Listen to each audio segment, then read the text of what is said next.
Oke, assalamualaikum warahmatullahi wabarakatuh.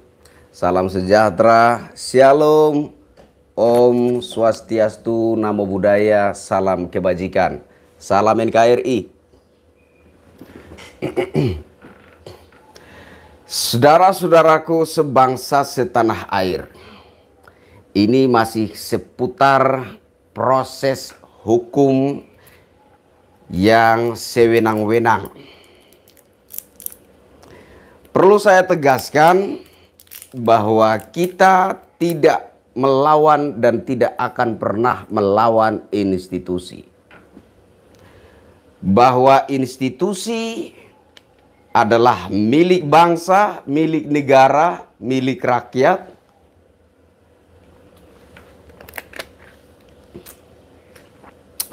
Patut kita jaga, patut kita hormati, patut kita cintai bersama-sama. Karena institusi itu milik kita, milik bangsa, milik negara. Danau 19, Jin Tomang, Jin Tamak, Rakus Kalibang. Tomang Jakpus, bukan. Tomang Jombang. Heru Kokro, semoga sehat selalu Bang Oni, Asyap, amin. Terima kasih buat doanya. Kembali doa yang sama dari saya. Caturwe, assalamualaikum, waalaikumsalam. Hajijah Bagil, salam sehat tentrem untuk Bang Kris. Asyap, terima kasih buat doanya. Doa yang sama kembali dari saya. Solin Saulin, selamat malam. Ini dari mana ya? Kalau di sini masih sore, belum malam. Iya, buat saudara-saudara di Indonesia Tengah dan Timur, selamat malam ya. Jausin 123, Sampit hadir Bang, salam NKRI. Terima kasih sudah hadir, salam buat saudara-saudara di Sampit. Maskan Arisandi tetap semangat Bang, terima kasih buat supportnya. Dah pernah ketemu Jin Tomang Bang? Jin Tomang ini kalau istilah dalam tinju adalah pukul lari, pukul menghindar. Jadi dia memukul di balik layar tanpa mau menunjukkan wujudnya seperti apa. Dan WCC LSM Jombang itu adalah representasi daripada Jin Tomang. Begitu. Uun Putu Joyo warga 10, Pati hadir Bang Oni, sehat selalu dan semangat. Siap, terima kasih Pati. Salam buat saudara-saudara di Pati. Siti Amintati Purwodadi hadir. Bang Kris sehat selalu, semoga sukses perjuangannya. Amin, amin. Terima kasih buat support dan doanya. Kembali doa yang sama dari saya untuk saudara-saudara di Purwodadi. Semoga Indonesia tetap jaya bersama Presiden Joko Widodo. Amin. Cilacap, Tepi, Nusa Kambangan hadir. Asia, terima kasih. Solin Saulin, Resi Dayanti, cinta tanah air bagian dari iman, itu harga mati. Ya, harus seperti itu. Salam sejahtera selalu Bang Oni Ariyanti. Salam sejahtera kembali. Yuri Boyka, Jin Tomang itu muridnya Jin muridnya Jin Ifrit ya, Paman. Jin Tomang itu salah satu guru besar yang murtad. Oke.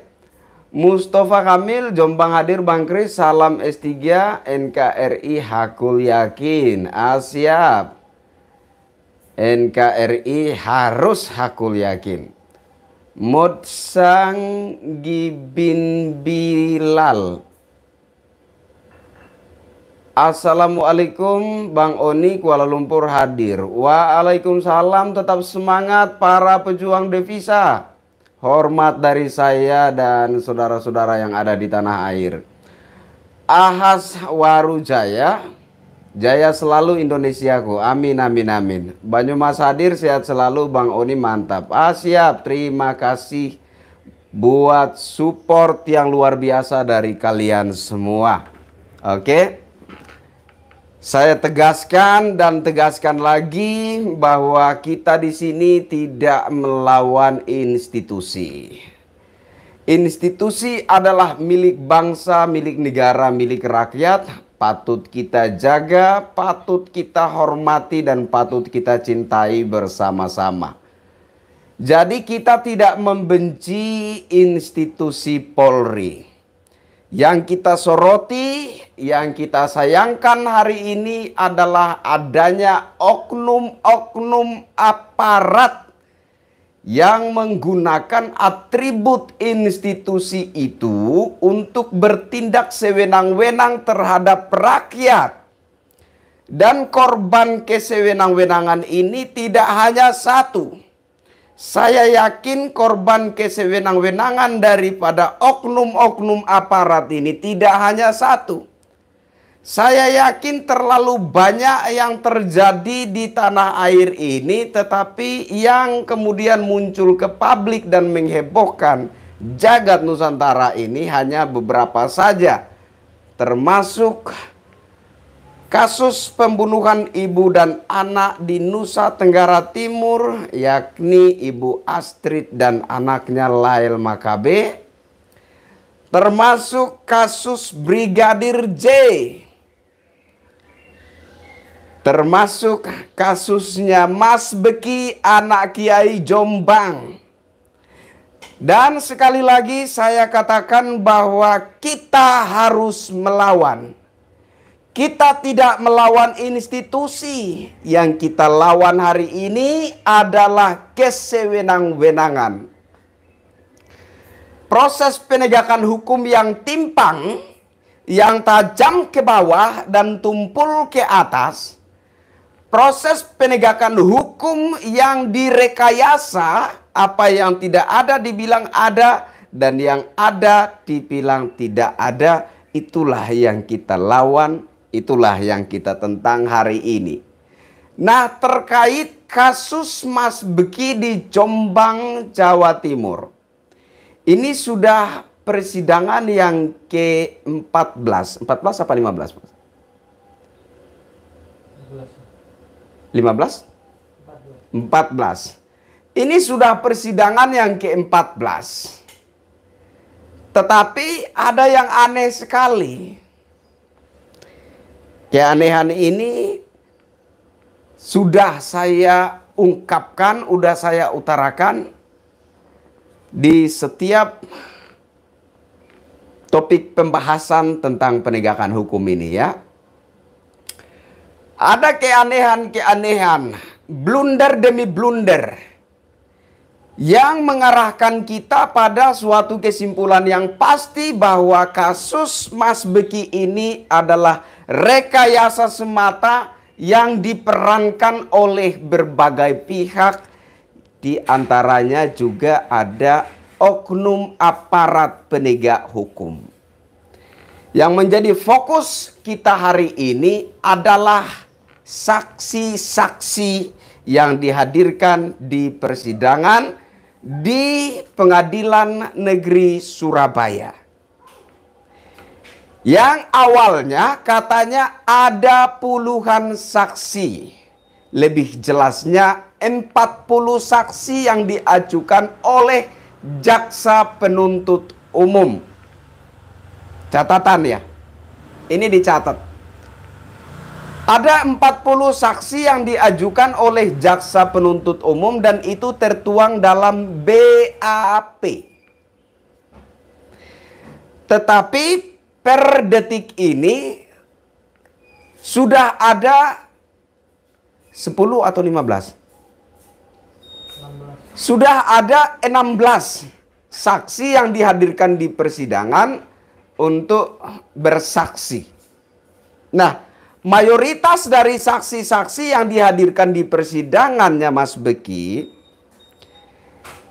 Keterangan-keterangan yang diberikan oleh mereka itu semacam memberi kisi-kisi bahwa informasi yang mereka dengar, informasi yang mereka dapatkan itu datangnya dari seorang sosok yang oleh Mbah Yai Muchtar Mukti disebut Jin Tomang. Siapakah Jin Tomang ini? Jin Tomang ini menurut saya adalah salah satu guru besar di Sidikiyah yang murtad dari Sidikiyah. Oke, kita sembunyi-sembunyi sedikit ya. Kita jangan terlalu vulgar untuk membuka siapa sebenarnya sosok Jin Tomang itu. Ya, yang pasti bahwa Jin Tomang ini adalah gambaran keserakahan. Gambaran kerakusan. Begitu. Ya. Gambaran manusia yang tidak pernah merasa puas dengan apa yang dimilikinya dan ingin merampas atau merebut yang bukan haknya, yang bukan miliknya. Inilah Jin Tomang. Nah, bagian dari upaya untuk merebut apa yang bukan miliknya tadi, yaitu dia fitnah keji terhadap Mas Beki anak Kiai Jombang ini. Fitnah keji terhadap Mbah Yai Muchtar Mukti. Bahwa Mbah Yai Muchtar Mukti itu menyebarkan ajaran-ajaran yang menyesatkan, yang menyimpang dari NKRI. Oke. Fitnah keji terhadap pondok pesantren Sidikiyah. Katanya pondok pesantren Sidikiyah ini harus dihancurkan terlebih dahulu, baru kemudian dibangun kembali dengan warna yang berbeda, yang lebih benar, yang lebih lurus menurut versi si Jin Tomang ini. Mari kita bongkar semuanya. Salam Garda Bangsa, penjaga NKRI. Saatnya rakyat berbicara. Saatnya rakyat bangkit melawan kesewenang-wenangan. Betapa istimewanya Jin Tomang ini ya. Bisa mempengaruhi begitu banyak orang untuk ambil andil dalam fitnah keji terhadap Mas Beki anak Kiai Jombang. Di sini menurut saya kita sudah dapat melihat, meskipun baru samar-samar, tetapi mengarah kepada kesimpulan yang pasti bahwa kasus Mas Beki anak Kiai Jombang yang dihebohkan dengan isu pencabulan tersebut adalah rekayasa semata. Saksi-saksi yang dihadirkan ini ya, ini kesaksian-kesaksiannya ngawur. Kesaksian-kesaksiannya ngelantur. Kesaksian-kesaksiannya itu nggak sesuai dengan tuntutan. Tidak sinkron, tidak relevan dengan tuntutan yang ada. Ya, si oknum yang mengaku sebagai korban pelecehan seksual yang diduga pelakunya adalah Mas Beki tersebut. Dalam sebuah video saya melihat dia mengutarakan keinginannya. Dia tidak mengatakan bahwa saya telah ternoda, saya telah kotor, harga diri saya, martabat saya telah hancur, sehingga si pelaku Mas Beki ini harus dihukum seberat-beratnya. Dia nggak berkata seperti itu. Lantas apa yang dia katakan? Dia katakan, saya ingin Mas Beki atau Gus Beki itu dicopot dari jabatannya sebagai ketua OPSID. Organisasi Pemuda Sidikiyah.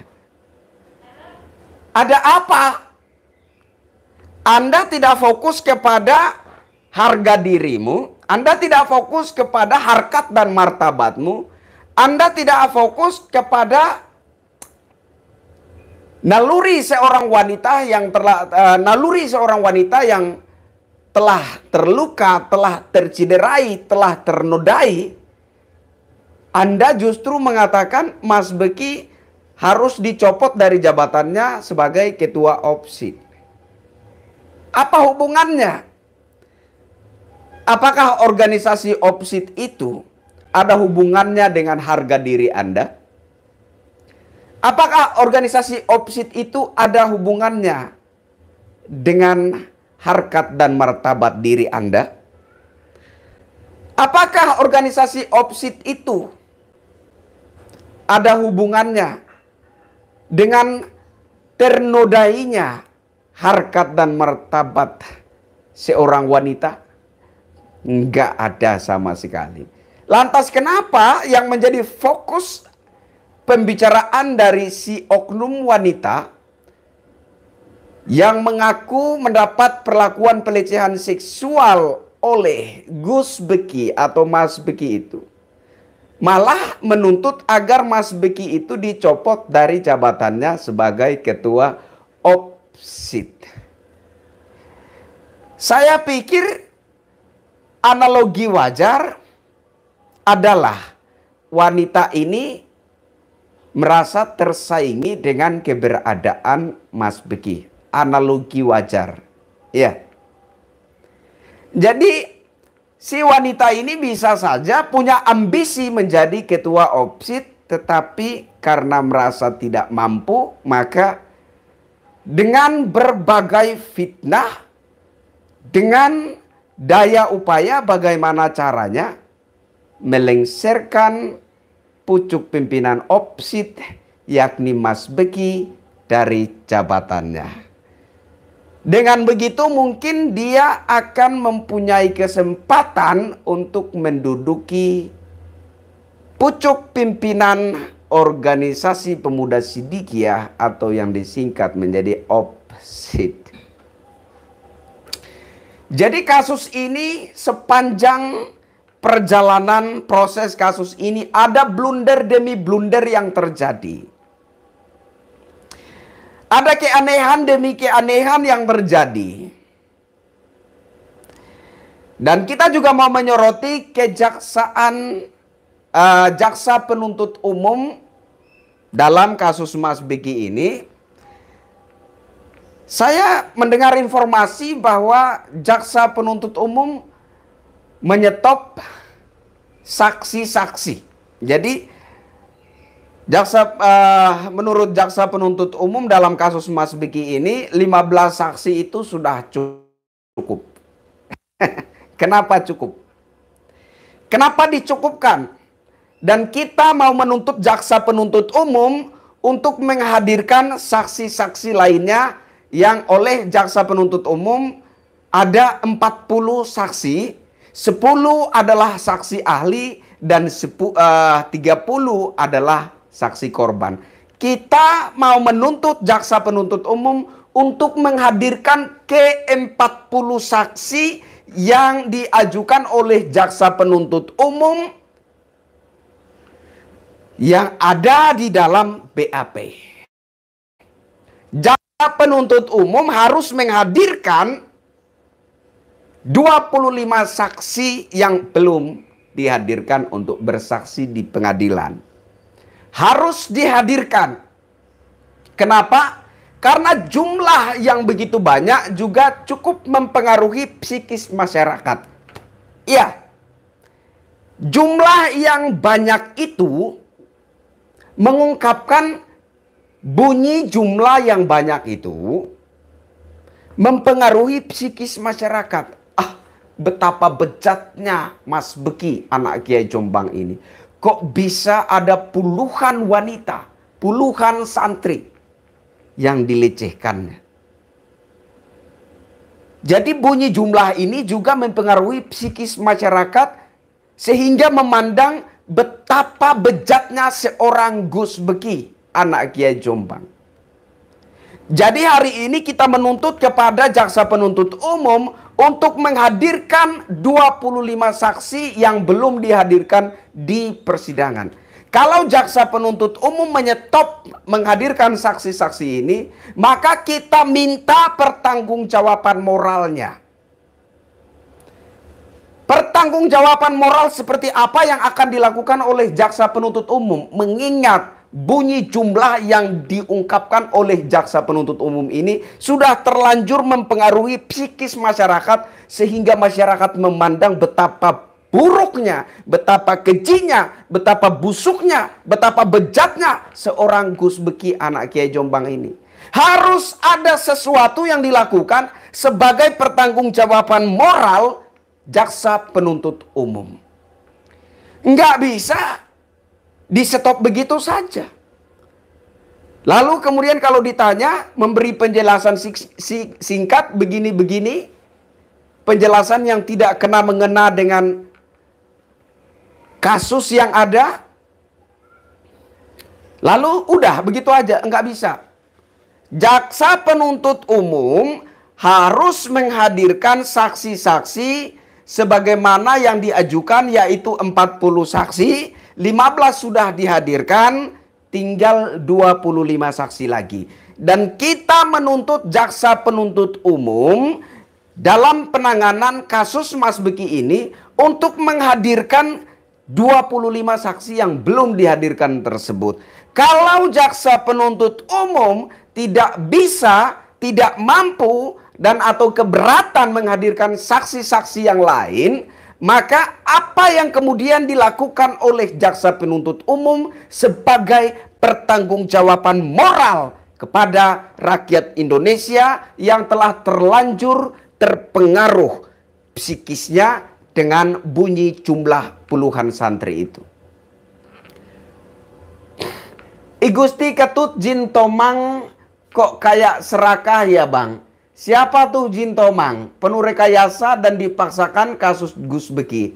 Melibatkan oknum-oknum yang kayaknya sangat berpengaruh sekali di Jombang dan Jawa Timur. Semangat bang, siap. Ya memang seperti ini. Ya, jadi saya sekalian ingin klarifikasi. Kemarin dari konten-konten saya yang berbicara tentang sidik ya, saya katakan bahwa ada sengketa perebutan hak waris di balik kasus, di balik isu pencabulannya Mas Beki. Jadi sebelum isu pencabulan itu mencuat dan menghebohkan jagat Nusantara, ada terjadi sengketa perebutan hak waris. Itu bahasa saya, ya. Itu bahasa saya, dan menurut saya bahasa inilah yang mungkin lebih mudah ditangkap oleh masyarakat awam, lebih mudah diterima oleh masyarakat awam. Tapi saya mendapat semacam teguran gitu ya. Saya mendapat semacam teguran begitu. Jadi yang sebenar-benarnya itu bukan perebutan hak waris, ya. Yang sebenar-benarnya bukan perebutan hak waris, melainkan ada oknum-oknum dan pihak tertentu yang begitu serakahnya ingin merebut aset-aset yang hendak diserahkan oleh Mbah Yai Muchtar Mukti kepada dan atau atas nama Yayasan Pondok Pesantren Sidikiyah. Jadi oknum-oknum dan atau pihak ini tidak terima. Mereka tidak setuju kalau aset-aset ini diserahkan oleh Mbah Yai Muchtar Mukti kepada Yayasan Pondok Pesantren Sidikiyah untuk dikelola untuk kemaslahatan masyarakat banyak, untuk kemaslahatan umat.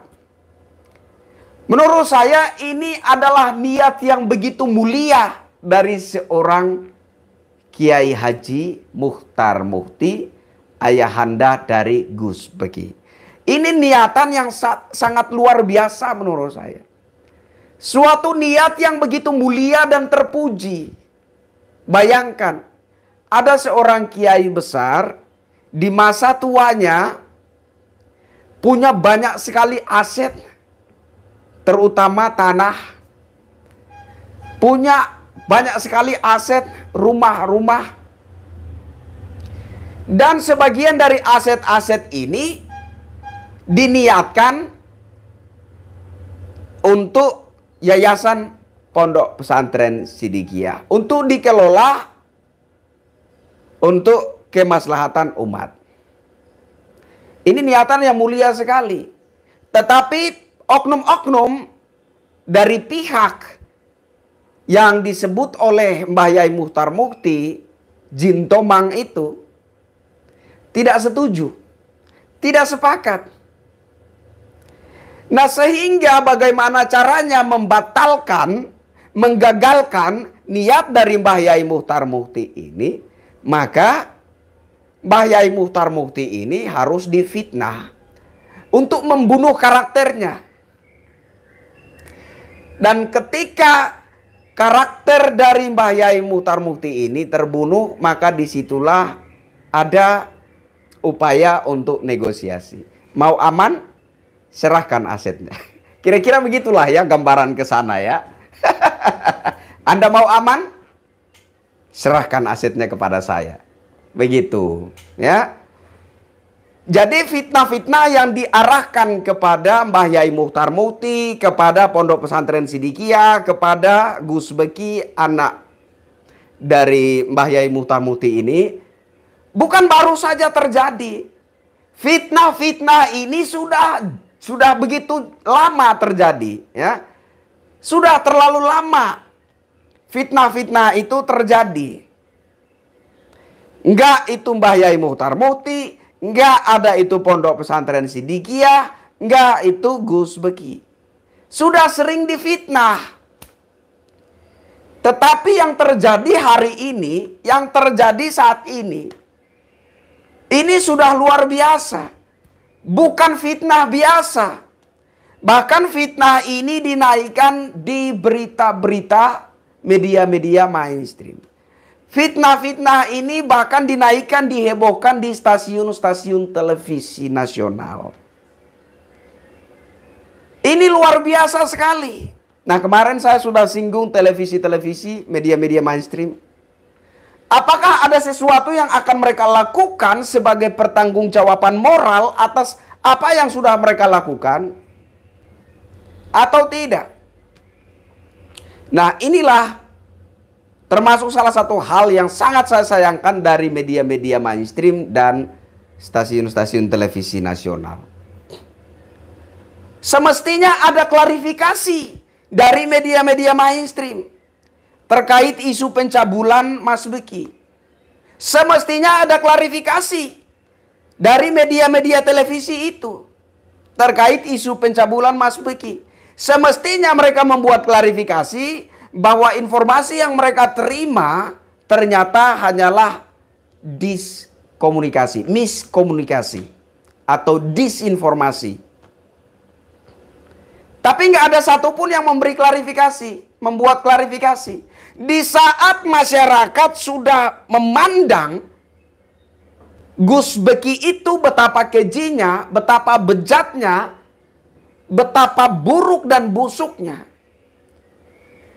mereka cuci tangan dan hilang begitu saja. Gak ada satupun yang mau membuat klarifikasi bahwa pemberitaan-pemberitaan sebelumnya yang menghebohkan jagat Nusantara itu hanyalah sebuah miskomunikasi atau disinformasi. Apakah nanti dari pihak Pondok Pesantren Sidikiyah, apakah nanti dari pihaknya Mbah Yai Muchtar Mukti berinisiatif untuk melakukan tuntutan balik kepada media-media ini, kepada stasiun-stasiun televisi? Saya yakin tidak. Saya yakin tidak. Saya sudah bertemu langsung dengan Mbah Yai Muchtar Mukti udah 2 kali, 3 kali. Dan saya bisa merasakan betapa tulusnya sosok orang tua ini. Betapa ikhlasnya sosok orang tua ini. Dan kita tentunya menyadari bahwa berhadapan dengan orang yang tulus dan ikhlas, hati-hati. Karena karma akan cepat sekali mendatangi kita kalau kita melakukan hal yang tidak baik terhadap orang yang tulus dan ikhlas. Ahmad Fatoni, Chris Oni dibayar berapa kamu sama Belek Capul? Ahmad Fatoni. Ahmad Fatoni, ini jangan-jangan si Bondet ya yang dengan channel bodong. Ini jangan-jangan si Bondet itu yang kemarin teriak-teriak di depan Pengadilan Negeri Surabaya, kami akan mengawal kasus pencabulan ini. Kami berharap oknum pelaku kekerasan seksual itu dihukum seberat-beratnya. Ternyata yang teriak-teriak itu adalah seorang Bondet. Tahu Bondet, saya udah ngomong kemarin ya. Saya juga baru tahu dari orang-orang di sini. Kasih tahu artinya. Bondet. Bondet itu adalah orang yang pernah ketangkap basah tidur dengan istri orang. Masuk akal sedikitlah kamu. Kamu tiduri istri orang, ya suaminya lagi merantau. Bagaimana supaya mengangkat kehidupan ekonomi keluarga lagi susah payah di luar negeri sana. Dan kamu seenak-enaknya datang tiduri istrinya. Dan naasnya ketangkap basah oleh warga. Terus kemudian kamu muncul di depan Pengadilan Negeri Surabaya dan teriak, hukum seberat-beratnya pelaku pelecehan seksual. Otakmu rusak. Iya, otakmu itu rusak. Bawa ke tukang servis. Atau tukar tambah otakmu. Adi Supriyo, hahaha. Ada yang panas. Jangkar Wetan, Mas Beki di penjara karena rekayasa ya. Ya, itu yang kita lihat hari ini. Ma'azatul kan masih dipingit di penjara. Ini kurang jelas. Ini coba diperjelas komentarnya. Wiwik Pujiastutik, Lumajang hadir Bang Oni, salam S3, semangat, semangat dan terus semangat. Siap, pasti. Ya, demi kebenaran, demi keadilan bagi rakyat yang tertindas oleh kesewenang-wenangan, kita tidak akan berhenti. Kita tidak akan mundur. 1 senti pun nggak mau saya mundur. Ya, bahkan sebuah pucuk senjata diarahkan ke leher saya dan menyuruh saya mundur. Saya lebih ikhlas nyawa saya direnggut daripada saya harus mundur dari koridor kebenaran.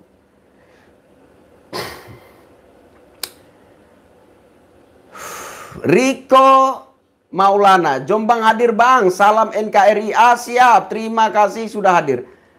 Fatoni bayar berapa sama WCC? Bayar wek-wek. Seperti yang orasi di demo anak bau Fatoni. Masalah yang ngiwi-ngiwi istri orang. Fatoni mantu nenek reot mantan Gerwani. Mantu Gerwani. Bang Fatoni. Ini sudah terlalu subjektif ya. Jangan juga kita terlalu mengusik kepribadian orang. Neneknya kayak mana. Dan lain sebagainya. Saya kira ada batas-batas adab yang patut kita jaga bersama-sama ya, saudara ya. Chandra Syarif, nyimak Bang, semangat. Siap, terima kasih Kang. Oh, bukan Chandra. Camdan Syarif. Terima kasih Kang Camdan. Terima kasih buat supportnya. Jati 12 channel. Nauzubillah minas syaitoni rojiun. Rojim. Siap. Oke. Ahmad Fatoni, kenyataan Beki sekarang di penjara, Chris Oni melek matamu. Ya, betul. Betul sekali katamu itu. Ya. Kenyataannya Mas Beki sekarang ada ditahan. Itu kenyataannya.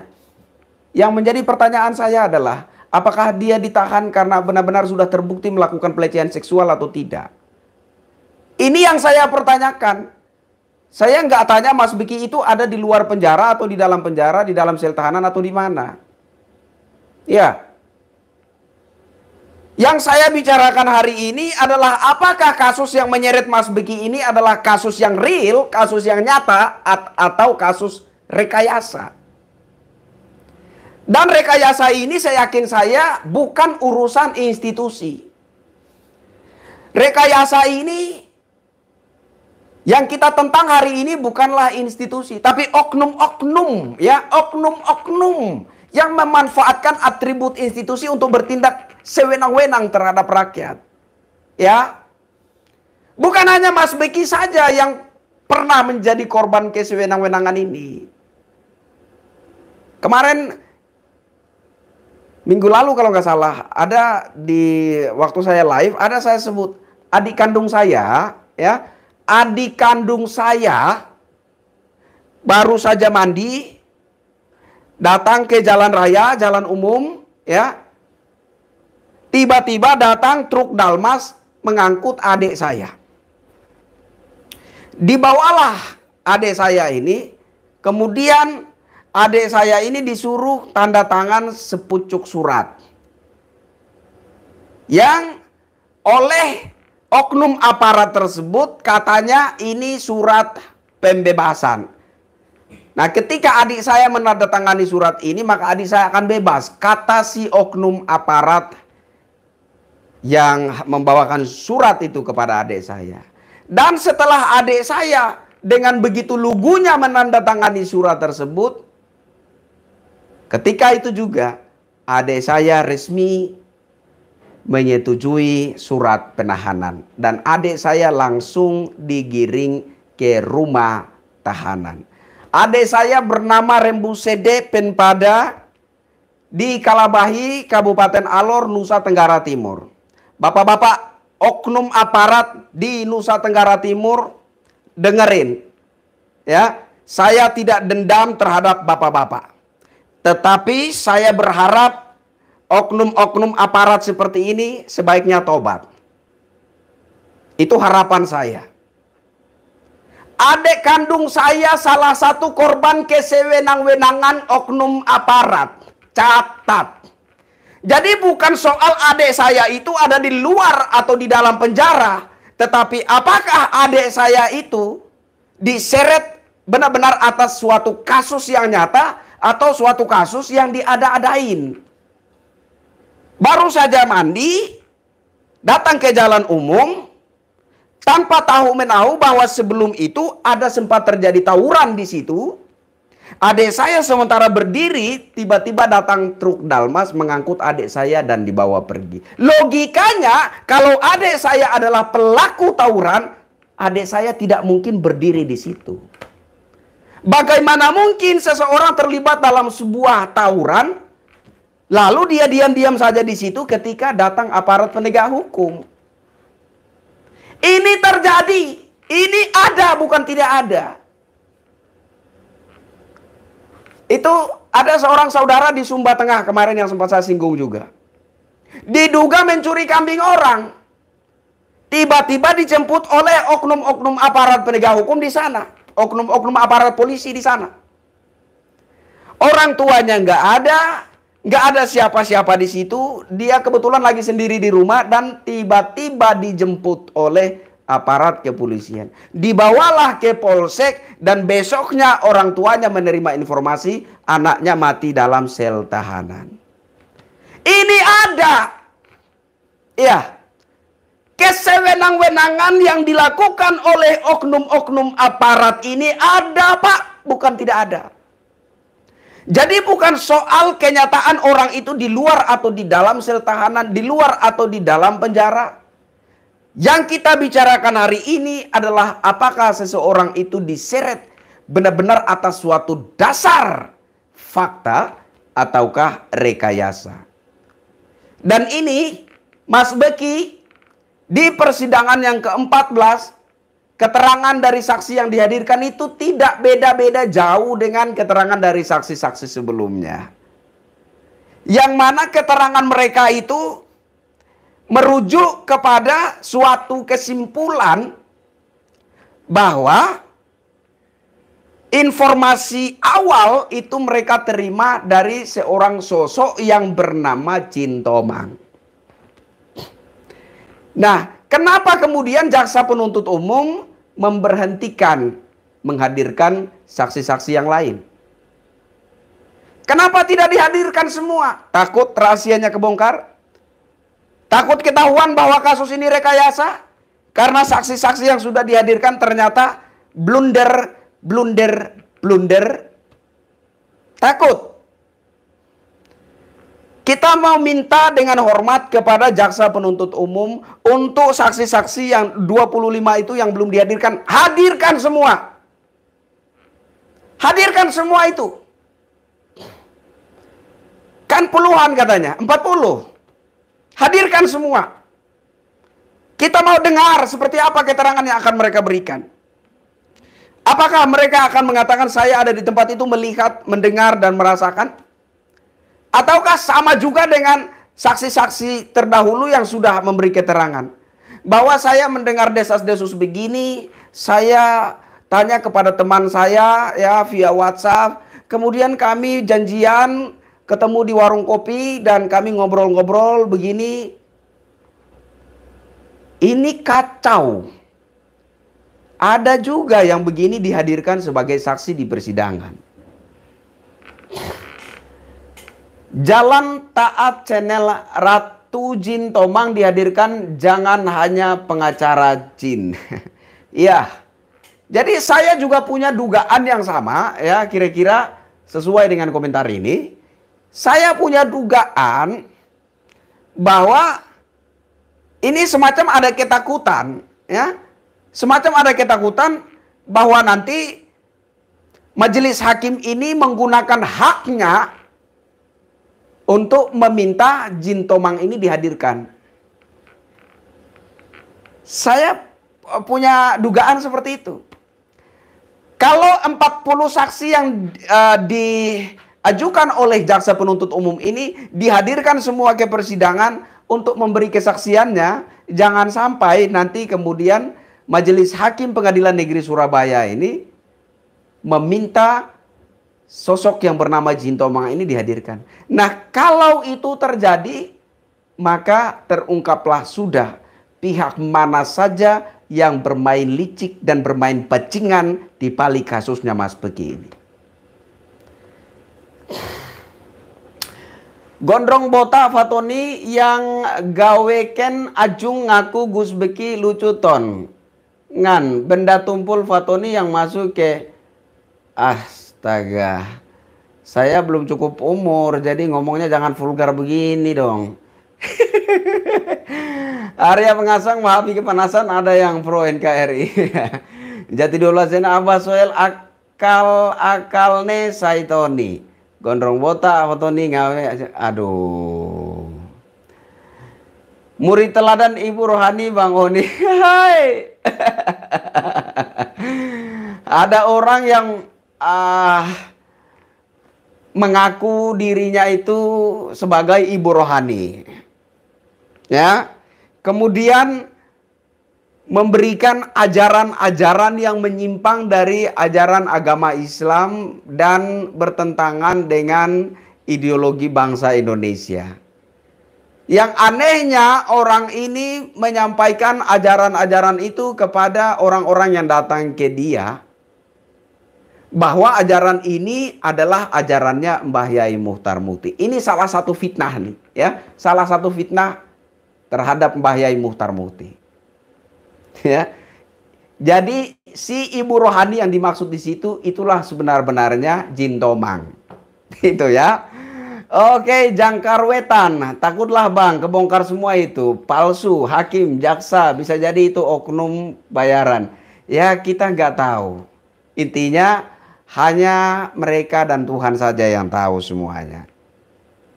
Tetapi yang ingin saya ingatkan buat mereka adalah bahwa rakyat itu tidak goblok-goblok amat. Ya. Rakyat itu tidak bodoh-bodoh amat untuk dibodoh-bodohi. Iya. Jadi tolonglah bahwa kalau permainan hukumnya itu sudah kelihatan oleh masyarakat, sadar-sadarlah untuk bisa mengendalikan diri. Jangan sampai blunder-blunder itu terus terjadi dan kita menjadi bulan-bulanan rakyat. Izin minum dulu ya.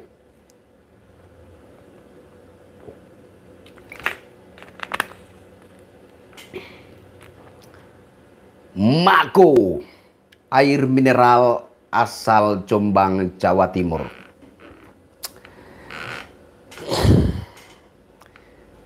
Ngiklan ya, ngiklan enggak ngiklan.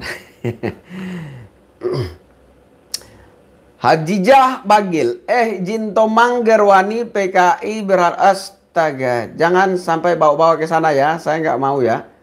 Jangan bawa-bawa PKO, PKI segala macam atau PKS, jangan ya, jangan. Oke. Nah, Yudi Ibu Ruhani bin Jintomang. Fajarudin Karawang hadir, salam atas berkat rahmat Allah yang Maha Kuasa.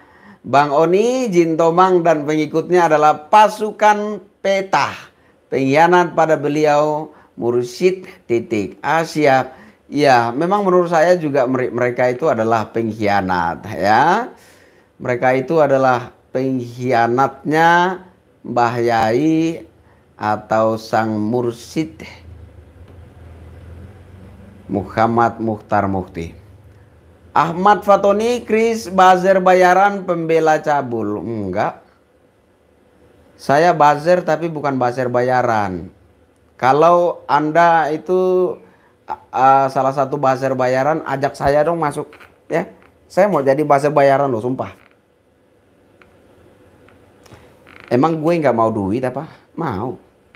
Jadi kalau si Ahmad Fatoni ini, ya jangan-jangan si Ahmad Fatoni ini si itu ya. Si siapa itu ya? Si Bondet itu ya. Yang teriak-teriak di depan Pengadilan Negeri Surabaya itu ya. Lawan kekerasan seksual. Tapi jangan lawan saya karena saya hanya nidurin istri orang.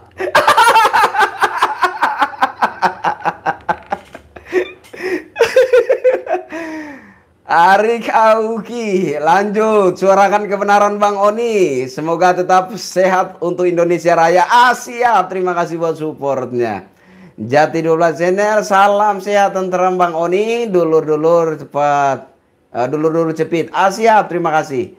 Pembela cabul kepanasan. Enggak, saya bukan pembela cabul. Saya ini pembela fakta kebenaran. Ya. Kalau Anda merasa bahwa kalau Anda merasa terusik dengan narasi saya, dengan statement-statement saya, mari kita itu diberi peluang untuk kita dialog. Iya. Saya minta diberi peluang untuk dialog dengan WCCC. Iya. Yang di dalamnya ini ada beberapa oknum yang juga termasuk adalah pengkhianat Mbah Yai Mukhtar Mukti. Saya minta kepada kalian, berilah peluang untuk kita dialog. Dan mari kita buka-bukaan apa adanya saja. Tapi kalau kalian tidak mau memberi peluang sama sekali untuk kita dialog, maka pasti saja ada apa-apanya. Jadi apakah sayalah buzzer bayaran atau kalian itulah yang sebenarnya adalah orang-orang bayaran yang setiap minggu diperbaharui kontraknya. Ini hanya kisi-kisi. Sabar. Jangan kepanasannya. Sabar. Ini baru kisi-kisi yang saya berikan. Saya belum bongkar semuanya. Oke? Nanti kita akan bongkar semuanya. Ya? Jadi ada sekelompok orang yang memperbarui kontraknya dengan Jintomang itu per setiap minggunya. Mari kita buktikan Andalah orang bayaran atau saya. Tapi kalau Anda berpikir, wah ini Chris Oni bisa diajak nih kerjasama nih, kasih dia 1 miliar lah, kira-kira seperti itu. Mau saya. Gue mau duit juga bro, bukan hanya elu yang butuh duit. Oke? Tapi kalau mau jadi buzzer yang bayarannya itu hanya 100-200 ribu, maaf lah ya, maaf lah ya. Saya punya harkat dan martabat. Saya punya harga diri. Iya, oke. Saya hanya mau makan dari pemberian orang-orang yang jujur, tulus, dan ikhlas hatinya. Oke? Ada Irawan Fatoni lo kenapa? Ari Kauki, ayo Syaiton, berani nggak dialog sama Bang Oni atau Gus Arya? Oke? Saya, Gus Arya, Mas Opa, kami minta diberi peluang untuk dialog. Ya. Dan tolonglah kalian itu jangan pakai semacam istilah dalam tinju itu pukul menghindar, jangan begitu. Ya, jelas sekali kalian itu pengecut. Ya. Kalau fight untuk sebuah persoalan, fightlah dengan benar. Oke. Kalau kalian yakin bahwa jalur yang ada, jalur di mana kalian berdiri saat ini adalah jalur yang benar, ayo mari. Kasih peluang kita dialog. Kita buka-bukaan. Biar semuanya terbuka secara apa adanya untuk disaksikan oleh seluruh rakyat Indonesia. Sepakat?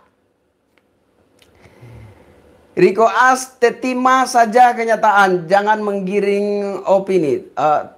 Riko As, terima saja kenyataan. Ini kenyataan yang Anda maksud kenyataan yang kayak mana toh? Kenyataan yang kayak mana? Kenyataan yang dua orang dicabuli pada jam yang berpapasan tetapi tidak saling melihat. Itukah yang Anda sebut kenyataan? Hei, ini ada dua orang yang ngaku dicabuli pada hari yang sama dan ada jam yang berpapasan. Ada jam yang berpapasan tapi mereka berdua ini dalam keterangannya enggak saling melihat. Itukah kenyataan yang Anda maksud? Iya. Itukah kenyataan yang Anda maksud? Kenyataan ada orang yang mengaku diperkosa tetapi buka kancing baju sendiri. Itukah yang Anda maksud kenyataan? Iya. Jawab. Jadi ada orang ini diperkosa nih, ya. Ada orang diperkosa ini. Tapi di persidangan, ini fakta persidangan loh. Ya, ini fakta persidangan. Catat. Ini fakta persidangan di Pengadilan Negeri Surabaya. Orang yang mengaku diperkosa ini dalam keterangannya mengaku bahwa dia buka kancing baju sendiri. Pertanyaan saya, pernahkah ada orang yang diperkosa buka kancing baju sendiri? Mari kita buka-bukaan. Gamboro 28 betul. Dia si bondet dobol bangun. Hai. Ya, jadi gini saya punya pandangan seperti ini. Bahwa ketika kita menyoroti krisis moralnya seseorang, saya ulangi. Saya punya prinsip bahwa ketika kita menyoroti krisis moralnya seseorang, pastikan terlebih dahulu bahwa saya punya standar moral yang lebih tinggi dari orang itu. Ya. Jangan sampai saya teriak lawan kekerasan seksual, nyatanya saya sendiri niduri istri orang dan ketangkap basah. Ya. Apapun yang kalian katakan tentang Mas Beki, tentang Gus Beki, anak Kiai Jombang, saat ini masih dalam proses persidangan dan belum menghasilkan suatu keputusan yang pasti. Artinya ini belum terbukti secara sah dan meyakinkan. Masih berada dalam proses persidangan. Tetapi orang yang teriak-teriak lawan kekerasan seksual, ternyata orang tersebut meniduri istri orang dan dipergoki, ya, ditangkap basah oleh warga itu kenyataan, ya. Beda ya. Yang satu masih dalam proses, belum terbukti secara sah dan meyakinkan apakah dia melakukan tindakan pelecehan seksual atau tidak. Yang satu yang teriak-teriak lawan kekerasan seksual ternyata meniduri istri orang dan ketangkap basah oleh warga, itu pasti. Enak toh? Enak. Sama Bang Kris pasti enak. Semakin kepancing, semakin enak. Anam Soekarno Fadilah. Ada dua orang teman saya yang ikut gerombolan. Nah, oke. Jangkar Wetan Doso alias Dasa itu mantan jaksa yang sekarang mendekengi rekayasa. Mendekengi atau membekengi? Oke. Ya, entahlah bahwa ada backing-backingan di balik kasus yang dapat kita lihat bahwa adanya rekayasa di sana ini. Apakah benar ada yang membacking di balik semua ini? Ya saya juga nggak tahu. Intinya bahwa saya ngomong yang valid-valid aja ya. Pengacaranya Mas Begi pernah mengungkapkan, ya, memberi kisi-kisi 303. Nah, ini salah satu yang ingin saya tanyakan kepada beliau, kepada pengacaranya Mas Begi ini kalau ketemu nanti, ya. Apakah yang dimaksud isu 303 itu adalah Mr. Sambo ataukah para apa ya? Ya gitulah, ataukah orang-orang yang satu jaringan dengan Sambo gitu. Nanti kita pastikan kalau kita ketemu dengan Pak pengacara Gede Pasek Suardika. Oke. Jadi kalau memang benar bahwa ada indikasi backing-backingan di balik kasus rekayasanya Mas Beki, ya mungkin saja ada. Gitu ya, saudara ya. Mungkin saja ada, tetapi kita juga jangan langsung berbicara seolah-olah kita sudah memastikan bahwa itu ada, karena segala sesuatu yang kita bicarakan di publik kalau itu dipersoalkan maka kita akan dituntut untuk membuktikan itu. Nah, ketika kita tidak mampu membuktikan itu maka kita otomatis berada di posisi yang salah dan siap menjadi orang hukuman. Oke. Satrio Peningit Pekalongan hadir Bang Kris. Salam NKRI siap, terima kasih. Kang Satrio dari Pekalongan. Salam untuk saudara-saudara di Pekalongan. Arek Jombang intinya bahwa pengikut Jin Tomang ikut pekok. Oke. Ade Irawan, cocot loh fotonya. Aduh. Ini siapa Fatoni ini meramaikan sekali ya.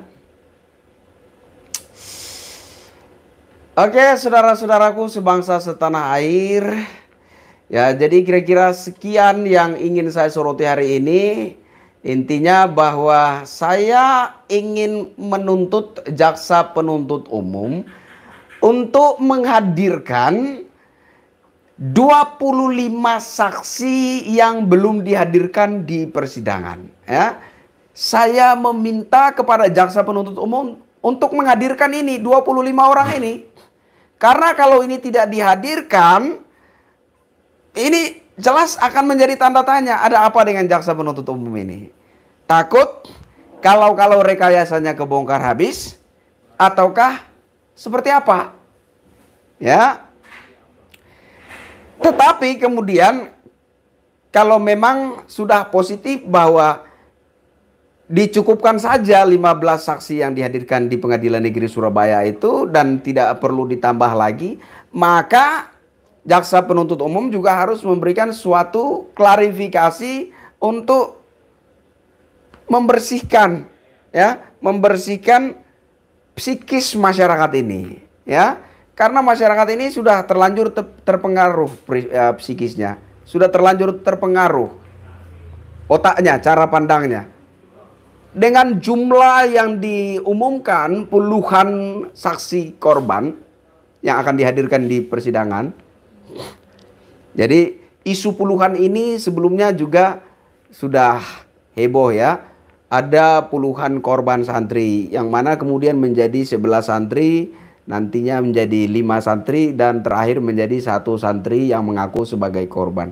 Dan kemudian ketika kasus ini sudah dilimpahkan ke kejaksaan, jaksa penuntut umum mengatakan bahwa ada puluhan saksi, atau lebih jelasnya 40 saksi, 10 diantaranya adalah saksi ahli dan 30 lainnya adalah saksi korban. Nyatanya baru 15 saksi dihadirkan di persidangan, ya. Baru 15 saksi dihadirkan di persidangan. Jaksa penuntut umumnya mengatakan bahwa 15 saksi itu sudah cukup. Kenapa?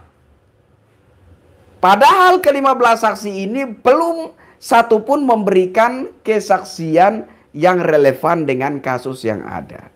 Belum satu pun memberi kesaksian yang bisa meyakinkan bahwa tindak kekerasan seksual itu memang terjadi. Belum satu pun yang keterangannya itu meyakinkan.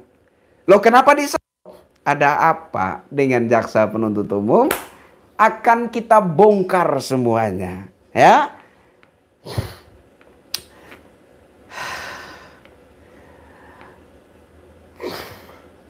Santri waktu lanjutkan bang, ante-ante jin tombang kemana? Siap, siap dilanjut. Walah Fatoni jin tombang keluar sekarang. Lah Fatoni dibayar berapa buat bela jin tombang? Udah, jangan saling serang menyerang dengan cara itu ya. Tapi nggak apa-apa juga.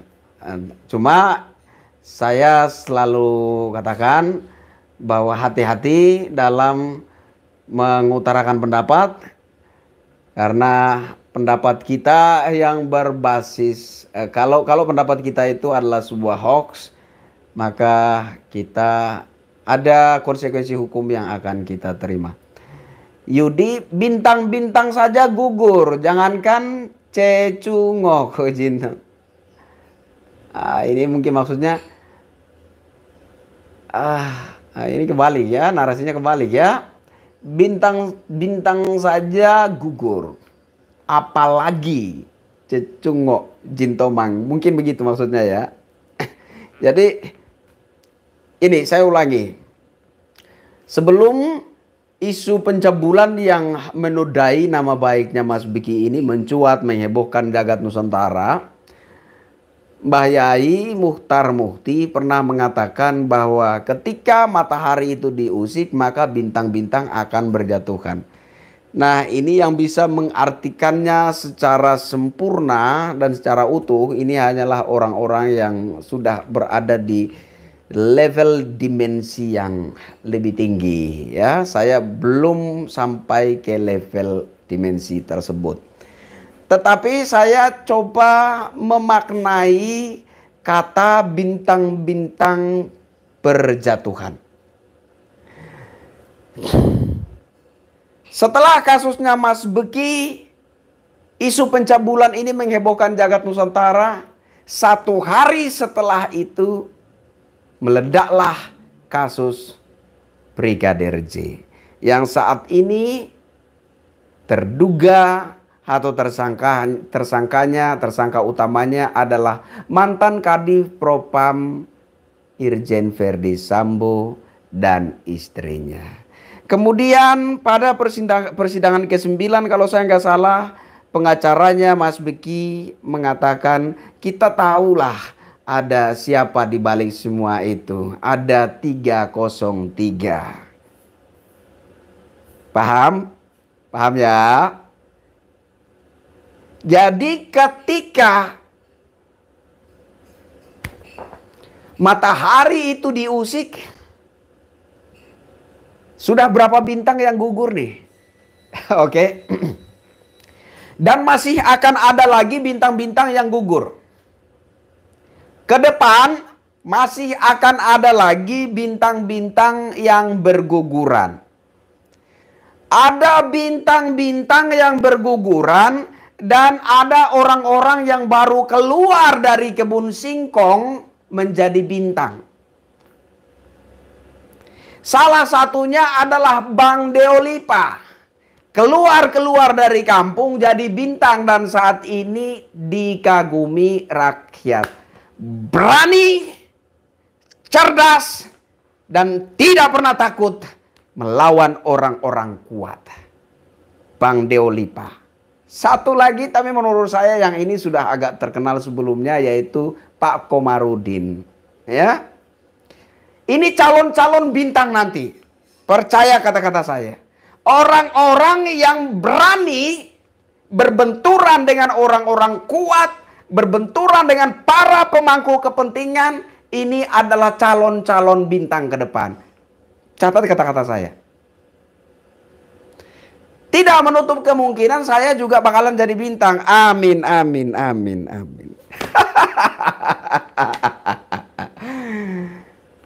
Ngamboro 28 Rudi S. Kamri saat ini lagi jadi polisi tidur. Udah ya. Kita kasih kesempatan untuk abang kita Rudi Kamri. Semoga beliau segera sadar dan tobat dan kembali ke koridor kebenaran. Sepakat? Sepakat ya. Karena setiap orang harus punya kesempatan yang sama untuk berubah ke arah yang lebih baik. Siapa tahu saja dia cuma sekedar khilaf. Dan kalau benar-benar dia hanya sekedar khilaf, maka kita berharap dia sadar, kemudian membuat klarifikasi dan juga permohonan maaf yang dialamatkan kepada Mas Beki, kepada Mbah Yai Muhtar Mukti, dan secara umumnya kepada warga Sidikiyah. Saya berharap seperti itu ya. Oke, saudara-saudaraku, saya kira cukup dulu perjumpaan kita hari ini. Kita akan berjumpa lagi di kesempatan yang akan datang, entah dalam topik yang sama atau topik yang berbeda. Kita lihat saja nanti perkembangannya seperti apa. Saya Krisyanto Yenoni mohon pamit undur diri. Wassalamualaikum warahmatullahi wabarakatuh. Salam sejahtera, shalom. Om Santi Santi, Santi Om, Namo Buddhaya, salam kebajikan. Salam NKRI, salam Garda Bangsa, penjaga NKRI tidak takut melawan kezaliman. Merdeka!